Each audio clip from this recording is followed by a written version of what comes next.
এই শহরটা বহু আগেই মরে গেছে, কিন্তু কিছু অনুভূতি মরে যেতে ভুলে যায়।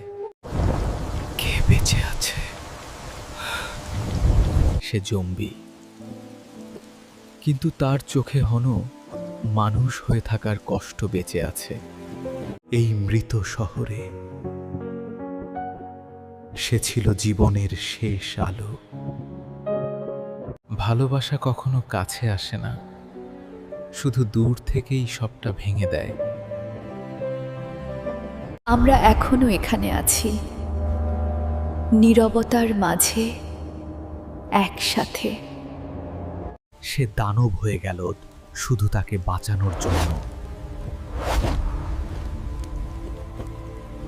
কিছু ভালোবাসা একসাথে থাকার জন্য নয়, কিছু ভালোবাসা শাস্তি হয়ে থাকে। ভালোবাসা তাকে মানুষ বানাতে পারেনি, কিন্তু পুরো দানবও হতে দেয়নি।